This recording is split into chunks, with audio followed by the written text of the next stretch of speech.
गुरुदेव कृपया मुझे बताएं कि आत्मा और अंतरात्मा में क्या अंतर है। आत्मा और अंतरात्मा दोनों ही शब्द भारतीय दर्शन और आध्यात्मिकता में बहुत महत्वपूर्ण है, लेकिन इन दोनों में सूक्ष्म अंतर है। इसे ध्यान से सुनो। आत्मा नैनम छिंदन्ति शस्त्राणि, नैनम दहति पावकः, न चैनम क्लेदयन्त्यापो, न शोषयति मारुतः। गीता 2:23।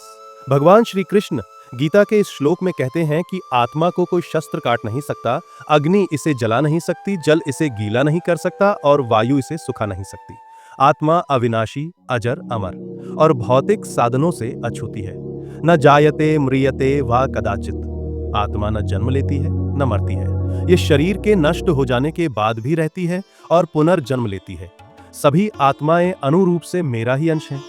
आत्मा अजर, अमर, अविनाशी, शाश्वत और शुद्ध तत्व है। यह हर जीवित प्राणी के भीतर मौजूद वह चेतन तत्व है जो शरीर को जीवन देता है। अब सुनो, अंतरात्मा क्या है। अंतरात्मा का अर्थ है भीतर की आत्मा या अंतःकरण की आवाज। ये वह चेतना है जो हमें सही और गलत का बोध कराती है। जब हम कोई निर्णय लेते हैं या कोई कार्य करते हैं तो अंतरात्मा हमें मार्गदर्शन देती है कि क्या उचित है और क्या अनुचित। इसे आम भाषा में अंदर की आवाज या कॉन्शियंस भी कहा जाता है। उद्धरेदात्मनात्मानम, मनुष्य स्वयं अपना उद्धार करे। अंतरात्मा वो है जो हमें सही गलत का एहसास कराती है और गलत सही का निश्चय शास्त्रों के अध्ययन से आता है, जो गीता में वर्णित 26 दैवीय संपत्ति के स्वाध्याय गुण से बढ़ता है, जो आत्मा के उत्थान के लिए परमावश्यक है।